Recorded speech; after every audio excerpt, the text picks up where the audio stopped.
Hari Om, my dear students. I think you all are safe at your home. Avoid going crowded places in these difficult times. First of all, I would like to congratulate all my dearest students for your excellent performance in arts. Then in the previous class, we have learned On Jennifer's Tigers written by Adrian Rich. The poem On Jennifer's Tigers addresses the constraints of married life most of the women experience in her life. From this poem we have seen On Jennifer is forced to obey the rules and regulations laid down by her husband. In her life, she does not have any freedom. But she is stitching tigers or embroidering tigers on the panel. These tigers are bold. They run with courage and confidence that we have studied. Then now move on to the third stanza. All of you take your literature reader. When Ond is dead, her terrified hands will lie, still ringed with ordeals she has mastered by.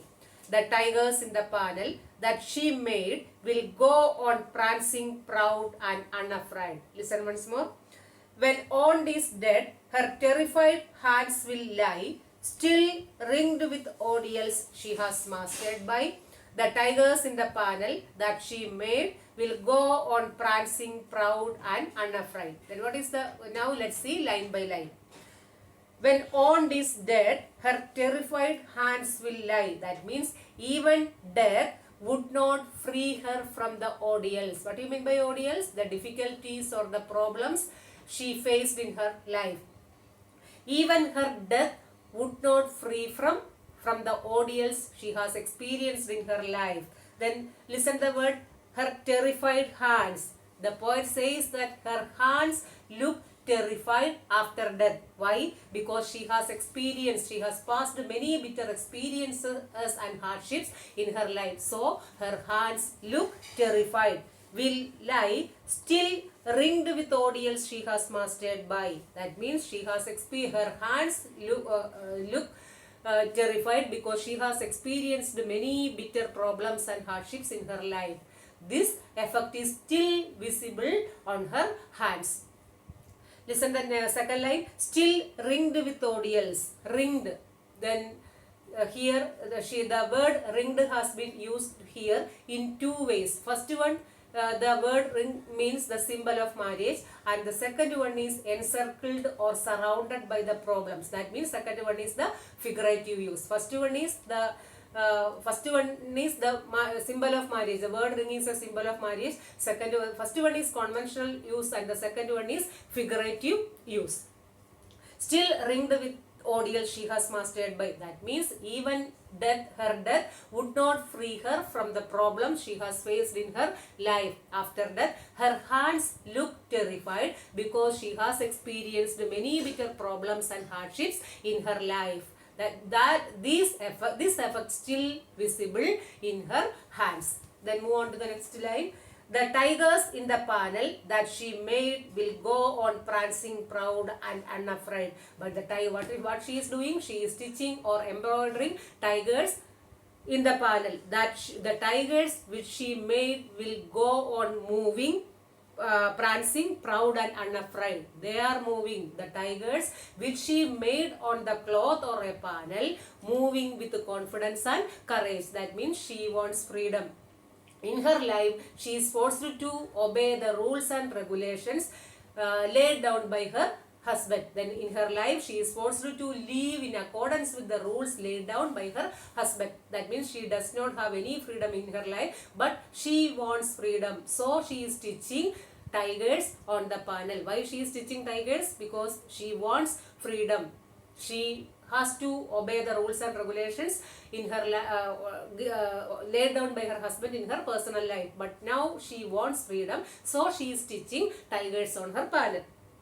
Then what is the meaning of the last stanza? In the last stanza, the poet says that even her death would not free her from the problems, from the ordeals which she has faced in her life. Then her hands look terrified. Why? She has faced many bitter problems and hardships in her life. This effect is still visible on her hands. But the tigers which she made is moving ahead with confidence and courage. That means through this poem, Aldrich wants every woman to be brave, bold and fearless like the tiger. Through this poem, what is the message of this poem? Through this poem, Aldrich wants every woman to be brave, bold and fearless like the tigers which she is stitching on the panel. Now move on to the important poetic devices used in this poem. First one is anaphora. This one is may or may not be familiar with you. Anyway, listen. Anaphora. Two or more lines begin with the same word. Two or more lines begin with the same word. First two or more lines begin with the same word. The third and fourth line begin with the word they. So we can say that anaphora, this anaphora, the poet has used the poetic device anaphora here. First one, two or more lines begin with the same word. Then all of you look at the poem and read the third and fourth line. That two lines begin with the word they. So anaphora is used there. Next one is personification. Personification means what is the definition of personification? Attribution of human qualities to something non-human. Throughout the poem we can see that tigers are personified by using the word proud, confident, etc. in the second line. So we can say that the poet has used the personification here. And next one is alliteration. Alliteration means repetition of consonant sound. For example, prancing, proud, fingers fluttering. Prancing begin with P, proud, P. Repetition of consonant sound, fingers fluttering. Chivalric certainty. When you read the poem, you can find out more words.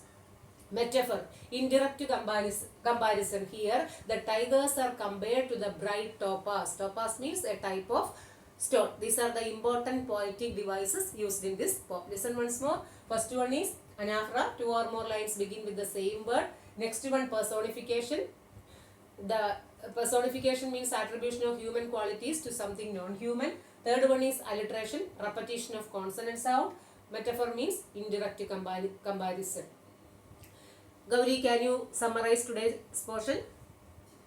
Okay, today we have learned the last stanza. The On Jennifer's Tigers, written by Aldrich. This poem addresses the constraints of married life most of the women experience in her life. Then in her personal life, she is forced to obey the rules and regulations laid down by her husband. She does not have any freedom in her life. In the last stanza, she is stitching tigers on her panel. These tigers are bold and they are confident. They run with confidence and courage. In the last stanza, the poet says that even her death would not free her from the problems she has faced in her life. Her hands look terrified. Why? She has experienced many bitter experiences and hardships in her life. So, her hands look terrified after death.